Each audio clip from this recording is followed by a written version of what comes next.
Hello everyone, कैसे हो आप सभी लोग। आई होप आप बहुत अच्छे होंगे और अच्छे से तैयारी भी चल रही होगी। सो आज हम करने वाले हैं मंथली एमसीक्यू सीरीज का part 19 for the month of मार्च। अगर आपने इसका प्रीवियस पार्ट नहीं देखा है तो आई बटन पे आप क्लिक कर सकते हैं। यहाँ पे आपको इसका लिंक विजिबल हो जाएगा और इस लेक्चर की जो पीडीएफ है वो एज यूजुअल आपको हमारे टेलीग्राम चैनल पे अपलोड कर दी जाएगी।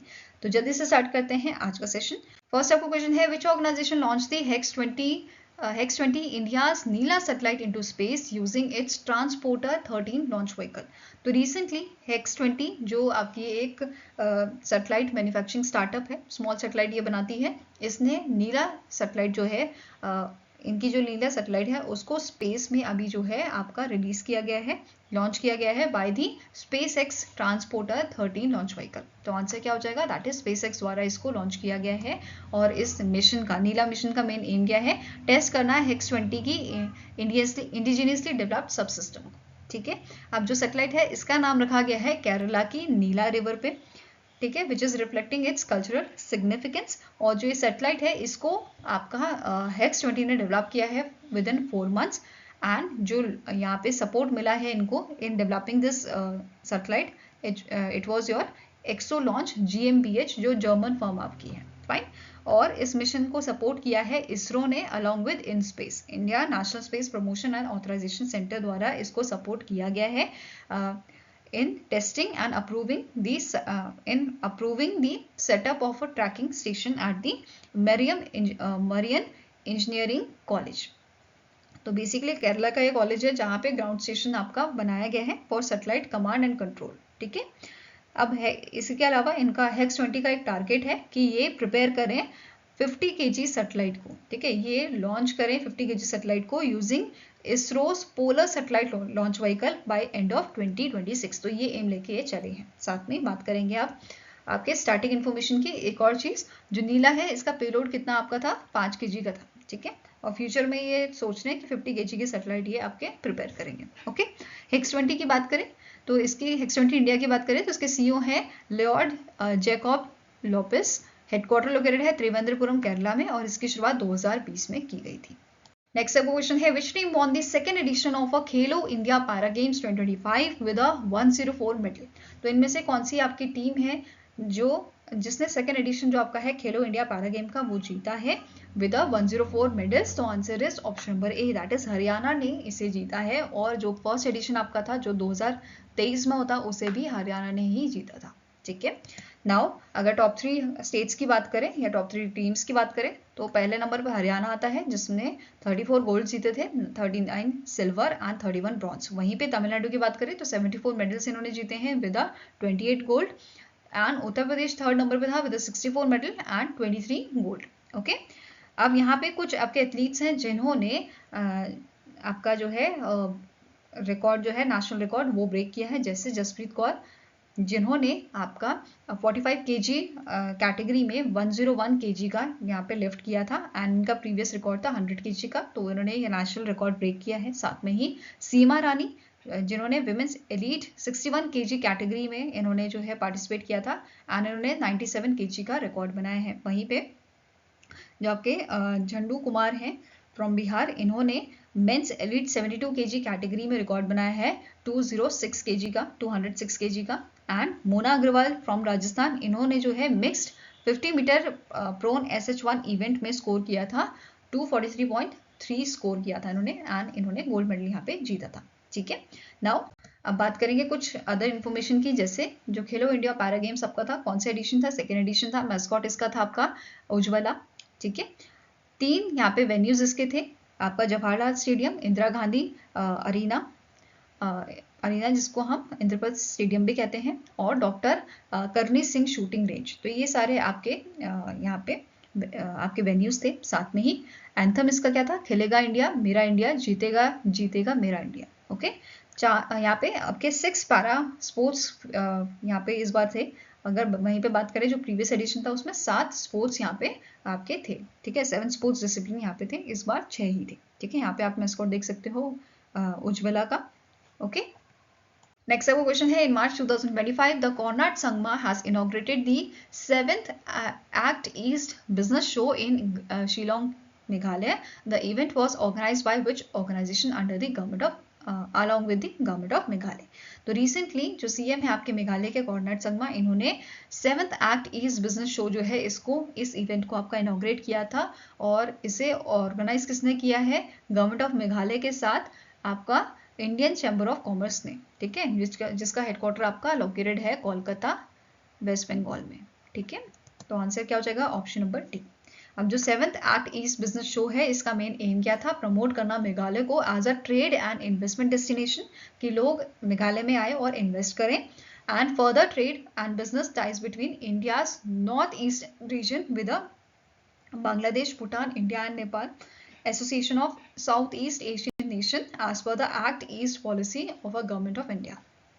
नेक्स्ट आपका क्वेश्चन है, recently in March the national technical textile mission has completed 5 years of a successful implementation. Which among the following option is correct with respect to National Technical Textile Mission? तो recently आपका national technical textile mission जो है इसको 5 साल complete हुए हैं, और इसी के बारे में आपके सारे पॉइंट्स हैं, आपको बताना है कौन सा करेक्ट स्टेटमेंट है, ठीक है। पहला स्टेटमेंट क्या बोल रहा है? ये जो आपका मिशन है इसको 2020 में लॉन्च किया गया था, और टोटल आउटले इसका था 1480 करोड़ का for a period of 2020-2021 till 2025-2026, ठीक है। नेक्स्ट है, ये जो मिशन है इसमें 4 कंपोनेंट आपके हैं: research, innovation and development, promotion and market development, export promotion and education training and skill development, ठीक है। नेक्स्ट पॉइंट कह रहा है, इंडिया का जो टेक्सटाइल सेक्टर है इट इज प्रोजेक्टेड कि ये ग्रो करेगा $350 बिलियन बाय 2030 एंड 3.5 करोड़ की जॉब्स ये जनरेट करेगा। नेक्स्ट पॉइंट है, टोटल 12 प्रोडक्ट कैटेगरीज इस मिशन में आपकी क्लासीफाई की गई हैं। लास्ट है, all are correct, all of the above are correct. Answer is option number E, that is सारे ही स्टेटमेंट आपके करेक्ट है। क्लियर है? नाउ अब बात करते हैं इस मिशन की। इस मिशन के आपके मिशन डायरेक्टर हैं अशोका मल्होत्रा। नेक्स्ट पॉइंट क्या कह रहा है, टोटल 168 रिसर्च प्रोजेक्ट्स जो हैं जिसकी आपकी अमाउंट है 509 करोड़ की, इनको अप्रूव किया गया है under this mission, national technical textile mission. अब इसमें टोटल 12 प्रोडक्ट कैटेगरीज आपकी रखी गई हैं, क्लासीफाई की गई हैं, जिसमें से agrotech, buildtech, geotech, mobile tech, sport tech, protech, then cloth tech, meditech, home tech, indutech, pack tech and oekotech जो है, ये आपकी कैटेगरीज प्रोडक्ट कैटेगरीज शामिल की गई हैं। इसके अलावा क्या बोला गया है, नेक्स्ट पॉइंट क्या कह रहा है कि 2020 में इसकी शुरुआत की गई थी और गवर्नमेंट ऑफ इंडिया ने एलोकेट किया था आपका 517 करोड़ का, इनिशियली 517 करोड़ रुपीस का जो है एलोकेशन दिया गया था for this mission, and till date 393.39 crore का एलोकेशन जो है, जो अमाउंट है वो हमने खर्च किया है research, innovation, market development, export promotion and skill development in technical textile. तो इन सब जगहों पे ये खर्च किया हमने। देन अगर हम बात करें कंपोनेंट वाइज, तो रिसर्च इनोवेशन एंड डेवलपमेंट में आपका ₹1000 करोड़ का एलोकेशन दिया गया है, प्रमोशन एंड मार्केट डेवलपमेंट में 50 करोड़ का, एक्सपोर्ट प्रमोशन में आपका 10 करोड़ का, and education training and skill development में 400 करोड़ का, ठीक है। साथ में ही नोट करना है कि मोर देन 600 BIS स्टैंडर्ड जो हैं वो यहाँ पे डेवलप किए गए हैं टेक्निकल टेक्सटाइल के लिए, और इस मिशन के अंडर 68 क्वालिटी कंट्रोल ऑर्डर्स जो हैं वो भी इशू किए गए हैं, जैसे जियोटेक के लिए 20, प्रोटेक्टिव टेक्सटाइल के लिए 12, एग्रो टेक्सटाइल के लिए 20, ऐसे ही आपके 68 टोटल क्वालिटी कंट्रोल ऑर्डर्स जो हैं वो इशू किए गए हैं। इसके अलावा गवर्नमेंट ऑफ इंडिया ने अप्रूव किए हैं 38 proposal worth ₹191 crore for upgrading the labs and for training the faculties in the technical textile. Next है, यहाँ पे इनिशिएटिव्स आपके लॉन्च किए गए हैं अंडर दिस मिशन।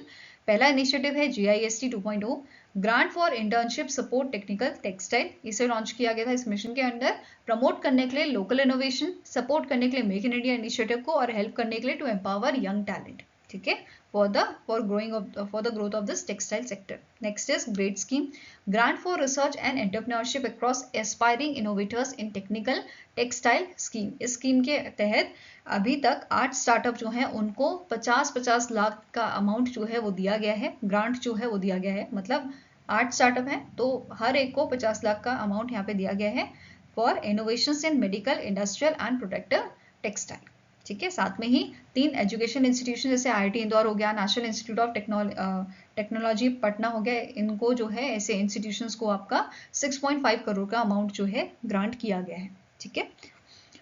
साथ में ही नोट करना है एक और पॉइंट कि इंडिया जो है अभी वर्ल्ड में 6th लार्जेस्ट एक्सपोर्टर है टेक्सटाइल का with a 3.9% share of a global textile export. Next आपको क्वेश्चन है, the ministry of defence sign a 2 contract with which company for supply of a 156 indigenous light combat helicopter and associated training equipment. तो इनमें से कौन सी organisation है जिसके साथ 2 contract आपके साइन किए हैं मिनिस्ट्री ऑफ डिफेंस ने? तो आंसर क्या हो जाएगा? It is HAL, Hindustan aeronautics limited के साथ ये कॉन्ट्रैक्ट साइन किए गए हैं। 2 कॉन्ट्रैक्ट हैं। पहला वाले की बात करते हैं। पहला कॉन्ट्रैक्ट आपका है to supply 66 light combat helicopters to the Indian air force and दूसरा आपका है कि जो HAL है ये सप्लाई करेगी 90 लाइट कॉम्बैक्ट हेलीकॉप्टर्स को टू द इंडियन आर्मी। तो ये 2 कॉन्ट्रैक्ट आपके साइन किए गए हैं मिनिस्ट्री ऑफ डिफेंस द्वारा। साथ में ही जो ये आपके लाइट कॉम्बैक्ट हेलीकॉप्टर्स हैं इनकी जो सप्लाई है ये स्टार्ट होगी 3rd ईयर से, 2027-2028 से ये स्टार्ट होगी। एंड यहाँ पे क्या बोला गया है, it will be spread over a next 5 years. ठीक है, तो कॉन्ट्रैक्ट आपका 5 साल का आप लगा के चलो इसे। साथ में ही HAL जो है ये एनुअली 30 लाइट कॉम्बैक्ट हेलीकॉप्टर्स जो है वो प्रोड्यूस करेगा, वो बिल्ड करेगा। फाइन। HAL की बात करें, इसके CMD करंटली हैं DK सुनील। हेडक्वार्टर लोकेटेड है आपका बेंगलुरु कर्नाटका में और 1940 में इसे स्टैब्लिश किया गया था। अब इसी के साथ नोट करना है एक और अग्रीमेंट, एक और कॉन्ट्रैक्ट जो है मिनिस्ट्री ऑफ डिफेंस ने साइन किया है USA के फर्म के साथ।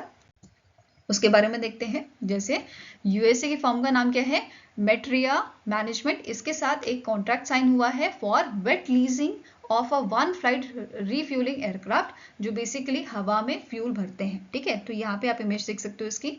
इस टाइप का एयरक्राफ्ट का कॉन्ट्रैक्ट यहाँ पे साइन किया गया है। तो जो मेट्रा है, मेट्रा मैनेजमेंट जो है ये प्रोवाइड करेगी आपका फ्लाइट रीफ्यूलिंग एयरक्राफ्ट को for KC-135 aircraft with in a 6 month। ठीक है, and it will be the first FRA to wet lease by the Indian Air Force.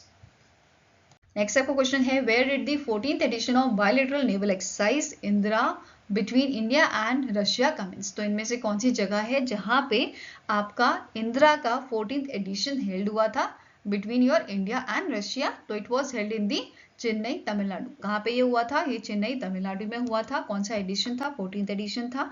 और इसका जो प्रीवियस एडिशन था, जो 13th एडिशन था, वो कहाँ पे हुआ था? बे ऑफ बंगाल में हुआ था, नवंबर 2023 में हुआ था। ठीक है, पार्टिसिपेंट्स की बात करें तो रशिया की तरफ से पेचनगा, रेज़किया एंड अल्दार साइदनजोवा जोपोव, और इंडिया की तरफ से INS Rana, INS Kuthar alongside with the maritime patrol aircraft P-8I जो है इस आपके एक्सरसाइज में शामिल हुए थे। नेक्स्ट क्वेश्चन है, विच ऑर्गेनाइजेशन कोलैबोरेटेड विद नीति आयोग्स नीति frontier tech hub to launch digital excellence for growth and entrepreneurship, that is DX Edge initiative? तो इनमें से कौन सी ऑर्गेनाइजेशन है जिसने नीति आयोग के साथ आपका कोलैबोरेशन किया है, पार्टनरशिप किया है लॉन्च करने के लिए digital excellence for growth and entrepreneurship? तो it is done by the CII and AICTE। Answer क्या हो जाएगा? Option number E, that is confederation of Indian industry and आपका all India council for technical education द्वारा ये collaboration किया गया है नीति आयोग के साथ लॉन्च करने के लिए digital excellence for growth and enterprise initiative को लॉन्च करने के लिए। ठीक है, अब ये इनिशिएटिव का मेन एम क्या है कि हमें बढ़ावा देना है MSMEs को with a digital tools, knowledge ecosystem, ताकि हम इनकी एफिशिएंसी जो है वो एनहांस कर सके, वो बढ़ा सके, उनका रेवेन्यू बढ़ा सके। ठीक है, नाउ CII जो है इसने स्टैब्लिश किया है नेशन वाइड सेंटर गाइड करने के लिए MSMEs को इन अडॉप्टिंग टेलर्ड डिजिटल सॉल्यूशन। तो जो डिजिटल सॉल्यूशन है उसको ये अडॉप्ट करे ताकि ये और आगे बढ़े, MSMEs जो है वो और आगे बढ़े। इस चीज के लिए CII ने स्टैब्लिश किया है नेशन वाइड सेंटर। ठीक है, साथ में ही यहाँ पे क्या बोला गया है, इसका एम है प्रमोट करना को development of innovative solution through collaboration between MSMEs, tech firms and institutions. Fine. अब CII की बात करें तो इसके DG करंटली हैं चंद्रजीत बैनर्जी। हेडक्वार्टर लोकेटेड है न्यू दिल्ली में और इसकी शुरुआत 1895 में की गई थी। नेक्स्ट आपका क्वेश्चन है, recently in March NITI Aayog release the 2nd edition of trade watch quarterly publication for Q2 of financial year 2025, which is from April to September. What was the total value of India's export and import during this period? तो नीति आयोग ने आपका 2nd addition जो है release किया है trade watch quarterly publication का, which is Q2 of financial year 2025, और आपको बताना है इस दौरान Q2 ऑफ फाइनेंशियल ईयर 2025 के दौरान टोटल वैल्यू क्या है आपकी एक्सपोर्ट और इंपोर्ट की? तो एक्सपोर्ट की वैल्यू आपकी थी 395 बिलियन एंड इंपोर्ट की थी 445 बिलियन। तो आंसर आपका हो जाएगा it is option number A. Fine. Other points की बात करें तो जो ये आपका क्वार्टर था इसमें इंडिया की टोटल ट्रेड जो है वो कितना परसेंट बढ़ा है? 5.67% से ये ग्रो हुआ है and it reach to 839 billion US dollar. वहीं पे एक्सपोर्ट जो है ये 5.23% इंक्रीज हुआ है which reach to the 395 billion US dollar and import आपका इंक्रीज हुआ है 6.07% का एंड ये आपका पहुंचा है 445 बिलियन यूएस डॉलर पे। इसी के साथ इस पब्लिकेशन में ये भी मेंशन किया गया था जो कॉपर है ये टॉप 10 इंपोर्ट सेक्टर में आपका आ गया है विद अ 28% ऑफ इंक्रीज। साथ में ही जो ट्रेड डेफिसिट है with a free trade agreement with partners ये आपका बड़ा है 26 बिलियन यूएस डॉलर ये हो गया है। और इसी के अंदर आपको नोट करना है कि सबसे यहाँ पे अगर जापान के साथ जो हमारा एक्सपोर्ट है वो भी बढ़ गया है 30% से ये बढ़ गया है। वेरएस जो इंपोर्ट है यूएई का वो भी आपका बढ़ा है 48%। मतलब इंडिया का जो इंपोर्ट हो रहा है यूएई से ये आपका 48% बढ़ा है। वहीं पे जापान के साथ जो एक्सपोर्ट है वो 30% आपका बढ़ा है। नेक्स्ट क्वेश्चन है which exercise was carried out by the Indian army in a partnership with the Indian air force and other branches of Indian arm forces in Arunachal Pradesh to enhance joint operation capabilities. तो इनमें से कौन सी exercise आपकी recently perform की गई थी? तो answer here is option number B that is exercise Prachand Prahar जो है उसको आपका in month of March perform किया गया था। ठीक है, जहाँ पे आपका जो है Indian air force and other branches जो आपके हैं इंडियन आर्म फोर्सेस की उन्होंने यहाँ पे पार्टिसिपेट किया था। फाइन। नेक्स्ट क्वेश्चन है who was appointed as the brand ambassador of SRMB Srijan steel private limited. तो इनमें से कौन से आपके क्रिकेटर हैं जिनको recently SRMB Srijan steel private limited का ब्रांड एम्बेसडर आपका अपॉइंट किया गया है? तो इनका नाम है रोहित शर्मा। ठीक है, किसे किया गया है? रोहित शर्मा को। तो answer is option number D. और अदर ब्रांड एम्बेसडर आपके कौन है? पहले से ही जो इसके ब्रांड एम्बेसडर हैं MS Dhoni and Kapil Dev. Fine. साथ में ही रिसेंटली लार्सन एंड टर्बो ने भी अपने ब्रांड एम्बेसडर जो है अपॉइंट किए हैं। जसप्रीत बुमराह जो है उनको अपॉइंट किया गया है as a brand ambassador of Larsen and टर्बो। नेक्स्ट क्वेश्चन है the Indian army's Fleur the Lis Brigade partnered with which organization for testing the first-person view drone equipped with an impact-based kamikaze anti-tank munition। तो इनमें से कौन सी आपकी organisation है जिसने Indian army की फ्लोर दी लिस ब्रिगेड के साथ मिलकर टेस्ट किया था? तो answer here is it is your terminal ballistic research laboratory which is located in the Chandigarh. ठीक है, आंसर आपका यहाँ पे हो जाएगा option number C. Terminal ballistic research laboratory ने आपका इंडियन आर्मी के साथ मिलकर इस टेस्ट को परफॉर्म किया था। एंड यहाँ पे अगर बात करें हम ड्रोन की तो ड्रोन को डेवलप किया गया है बाय द मेजर सेफेस Chetan of Indian army along with your terminal ballistic research laboratory team. ठीक है, नाउ फर्स्ट पर्सन व्यू की हमने यहाँ पे बात की। जो ड्रोन था इसकी कॉस्ट कितनी है आपकी? 1.4 लाख की इसकी कॉस्ट है। एंड इंडियन आर्मी ने इंडक्ट किया है इनिशियल बैच ऑफ 5 ड्रोन्स। मतलब फर्स्ट पर्सन व्यू का 5 ड्रोन जो है वो ऑलरेडी इंडक्ट किए जा चुके हैं इंडियन आर्मी में। एंड ये आपके 95 और ड्रोन्स को इंडक्ट करेंगे आने वाले टाइम में। नेक्स्ट क्वेश्चन है which company launched the indigenously designed and manufactured high mobility vehicle 12x12 at its Palakkad complex। तो इनमें से कौन सी कंपनी है जिसने लॉन्च किया है इंडिजिनियसली डिजाइन और मैन्युफैक्चर्ड किया हुआ हाई मोबिलिटी व्हीकल 12x12 को?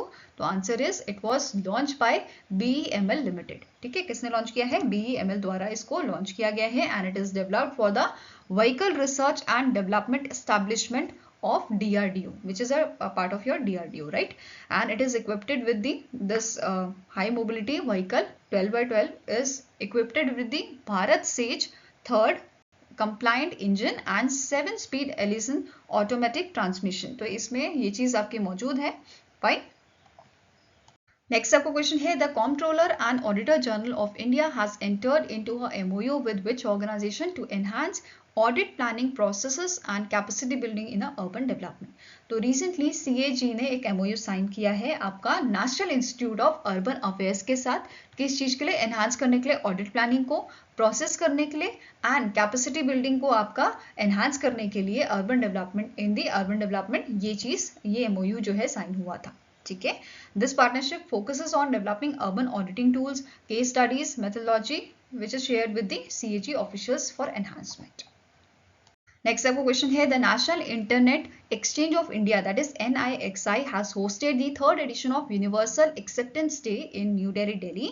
Identify the theme of this event. तो आपका थर्ड एडिशन जो हुआ था यूनिवर्सल एक्सेप्टेंस डे का, उसका सेलिब्रेशन न्यू दिल्ली में हुआ था, जिस इवेंट को होस्ट किया था national internet exchange of India द्वारा, और इसका थीम था connecting the unconnected, building a multilingual internet for विकसित भारत। ठीक है, और इस इवेंट में भाषिनी को भी हाईलाइट किया गया था, जिसका फुल फॉर्म आपको पूछा जा सकता है, which is Bhasha interface for India.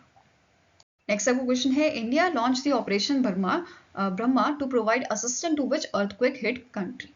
तो रिसेंटली म्यांमार में आपका अर्थक्वेक आया था, और यहाँ पे आपके रिलीफ एड प्रोवाइड करने के लिए इंडिया ने ऑपरेशन ब्रह्मा लॉन्च किया है। तो answer is option number B, that is Myanmar के लिए ये ऑपरेशन आपका लॉन्च किया गया था। And within 24 hours Indian air force ने यहाँ पे जो पहला आपका रिलीफ एड था, रिलीफ एड फ्लाइट जो थी C-130J एयरक्राफ्ट, ये आपके यहाँ पे डिस्पैच कर दी गई थी within 24 hours to the Yangon Myanmar. ठीक है, इसी के साथ इंडिया ने 2 नेवल शिप जैसे INS Satpura and INS Savitri को भी आपका सेंड किया है with a 40 tons of humanitarian aid and to the Yangon. साथ में ही अंडमान से INS करमुक एंड LCU-52 जो है ये आपका सेंड किया गया था with 52 tons of relief material, जिसमें फूड, वाटर, क्लोथिंग, ये सब चीजें यहाँ पे प्रोवाइड कर रहा है इंडिया। ओके, नेक्स्ट आपको क्वेश्चन है, what is the new aggregate limit for stand alone primary dealers under the standing liquidity facility announced by the RBI which is effective from 2nd April 2025। तो इनमें से आपकी aggregate limit क्या है stand alone primary dealers की, जो अभी बढ़ाई गई है? तो answer is option number D, ये आपके 10,000 करोड़ से बढ़ाकर 15,000 करोड़ कर दी गई है। ठीक है, किसके लिए की गई है? स्टैंड अलोन प्राइमरी डीलर्स के लिए। तो स्टैंड अलोन प्राइमरी डीलर्स क्या होते हैं? ऐसी एंटिटीज जो या तो आपकी सब्सिडी होती है शेड्यूल कमर्शियल बैंक की, या इट इज इनकॉर्पोरेटेड अब्रॉड और incorporated under the companies act and registered as a NBFC। तो ये आपका प्राइमरी डीलर का पार्ट होता है। प्राइमरी डीलर आपका एक तरह से NBFC होता है which is registered with RBI, और जिसको अथॉरिटी होती है वो गवर्नमेंट सिक्योरिटीज को बाय और सेल कर सकते हैं, और प्राइमरी डीलर का ही एक पार्ट आपका होता है SPD, stand alone primary dealer. I hope this is clear. Previous limit पूछी जाएगी तो क्या है? 10,000 करोड़ इसकी प्रीवियस लिमिट है। नेक्स्ट आपको क्वेश्चन है, which bank launch the blockchain based 24/7 cross border payment system in partnership with JP Morgan। तो इनमें से कौन सा आपका बैंक है जिसने JP Morgan के साथ मिलके लॉन्च किया है blockchain based 24/7 cross border payment? It was launch by your axis bank. ठीक है, किसने लॉन्च किया है? एक्सिस बैंक ने इसे लॉन्च किया है। And this initiative is powered by Kenixi digital payment which is a part of your JP Morgan, जो आपकी यूनिट है digital asset unit of JP Morgan।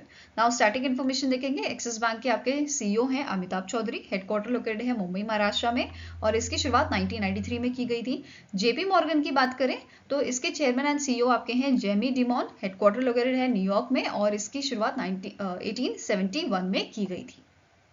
Next question है, who became the first Japanese person to be awarded the 2025 Abel prize often referred as a Nobel prize for mathematics? तो इनमें से कौन से person आपके हैं पहले जापानीज जो बने हैं जिनको एबल प्राइज से सम्मानित किया जाएगा, जिसे नोबल प्राइज फॉर मैथमेटिक्स भी कहा जाता है? तो इनका नाम है Masaki Kashiwara. Okay, answer here is option number A, Masaki Kashiwara को ये अवार्ड दिया जाएगा, and he is the 28th recipient of this award. अब इनको ये अवार्ड क्यों दिया जा रहा है? For his contribution to algebraic analysis and representation theory, specifically for the development of theory and of a D modules and discovery of a crystal basis। तो इस चीज के लिए इनको ये अवार्ड दिया जा रहा है, और ये अवार्ड इनको मतलब जो अवार्ड सेरेमनी है ये कब होगी? ये 20th मई को होगी आपकी ओस्लो नॉर्वे में, and it will be presented by Norway's king Harald 5th द्वारा इनको जो है ये अवार्ड दिया जाएगा। क्लियर है? नाउ अब करंटली जो है ये प्रोफेसर हैं आपके emeritus at research institute for mathematical science RIMS, which is located in the Kyoto university in Japan, and अब बात करेंगे स्टैटिक इन्फॉर्मेशन एबल प्राइस की, जिसकी शुरुआत 2002 में की गई थी। इसके अब एज अ प्राइस यहाँ पे 7.5 मिलियन नॉर्वेगियन क्रोन जो है, जो करेंसी आपकी, उसे दिया जाता है। ठीक है, 7.5 मिलियन की करेंसी यहाँ पे कैश प्राइस जो है वो दिया जाता है। साथ में ही अगर हम बात करें 2024 के रेसिपिएंट की, तो he was a French mathematician जिनका नाम है मिशेल पेरी टलाग्रैंड। ठीक है, इनको 2024 का अवार्ड दिया गया था। नेक्स्ट आपका क्वेश्चन है, who was conferred with the gold mercury award for peace and visionary governance 2025 by the gold mercury international. तो रिसेंटली जो आपके 14th दलाई लामा है, उनको ये अवार्ड दिया गया है, जिनका एक्चुअल नाम है तेंजिन ग्यात्सो। ठीक है, क्या नाम है इनका? तेंजिन ग्यात्सो। इनको gold mercury award for peace and visionary governance 2025 का दिया गया है। एंड यहाँ पे तो आप पहचान ही गए होंगे इनकी इमेज से। और इनको ये अवार्ड दिया गया है for his life long commitment to peace, compassion, education and human right के लिए। ठीक है, अब बात करते हैं अवार्ड्स की। तो जो आपके तेंजिन ग्यात्सो है, इनको नोबेल पीस प्राइज दिया गया था 1989 में, Raman Magsaysay award for community leadership 1959 में, एंड 2024 में PV Narasimha Rao memorial award इन्हें दिया गया था।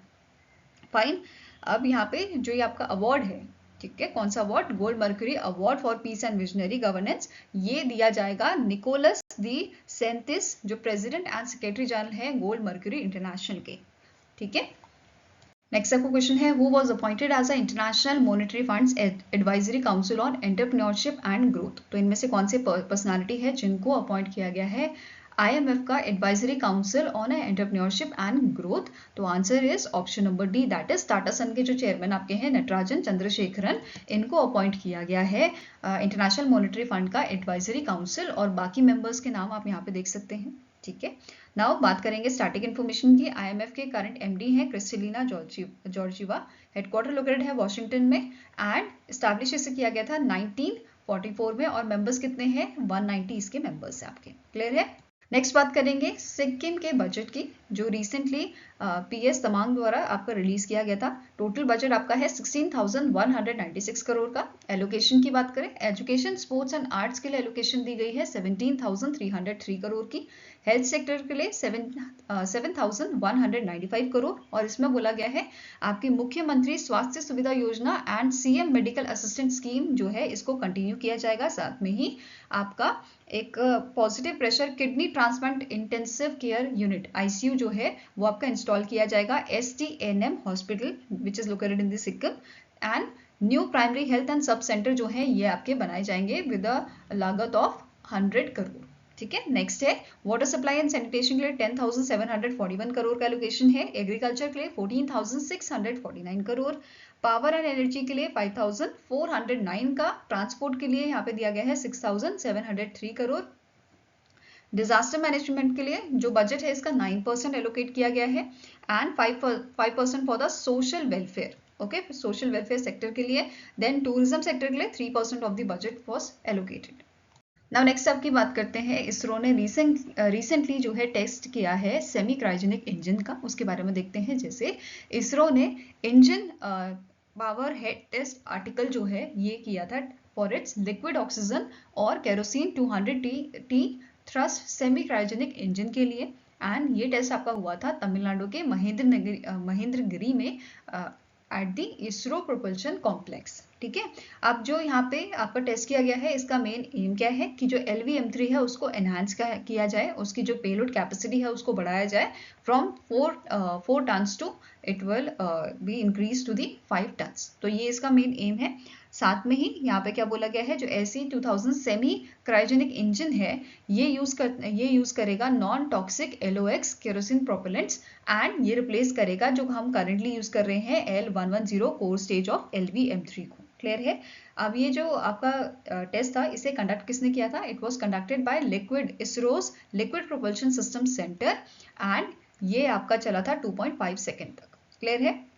नेक्स्ट आपकी न्यूज है, रिसेंटली इसरो ने जो है कंप्लीट किए हैं 1000 hour live test of SPT for EPS। SPT क्या है? Stationary plasma thruster for its electric propulsion system, जो डिजाइन किया गया है ताकि हम इसे जो आपका केमिकल प्रोपल्शन यूज किया जाता है सैटेलाइट्स में, उसको रिप्लेस कर पाए। ठीक है, अब इस टेस्ट में आपका 6 टाइम्स हायर जो स्पेसिफिक इम्पल्स है वो हमने अचीव किया है, which is higher than the conventional system which is using the xenon propellant. Okay, EPS की बात करें आपके योर इलेक्ट्रिक प्रोपल्शन सिस्टम, इसको डिज़ाइन किया गया है ताकि हम सैटेलाइट का जो मास है वो कम कर सकें, ट्रांसपॉन्डर कैपेसिटी इसकी जो है इंक्रीज कर सके कम्युनिकेशन सैटेलाइट में। और अभी इसे जो है 5.4 किलोवाट अभी ये थ्रस्टर जो है ऑपरेट कर रहा है आपका 5.4 किलोवाट पावर पे, ठीक है, जिसे vacuum chamber simulating space conditions में अभी टेस्ट किया गया है। एंड आने वाले टाइम में इसको हम technology demonstration satellite that is TDS-01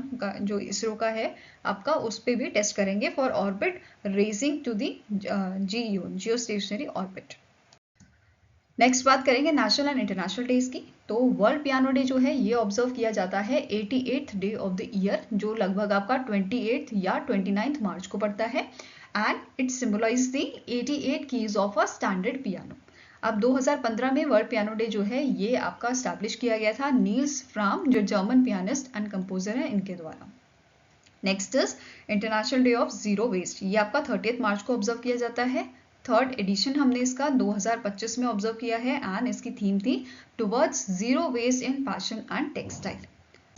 I hope guys आपको ये वीडियो पसंद आया हो। पसंद आए तो लाइक एंड शेयर जरूर कीजिएगा और हमारे साथ जुड़ने के लिए हमारे चैनल को सब्सक्राइब कीजिएगा। अगर आपके कोई सजेशन है तो आप हमें मेल कर सकते हो benchmarkstudy007@gmail.com, या फिर आप हमें कमेंट सेक्शन में भी लिख सकते हैं। सो मिलेंगे इसे ही नेक्स्ट वीडियो के साथ। Till then take care, have a nice day and all the best for your preparations.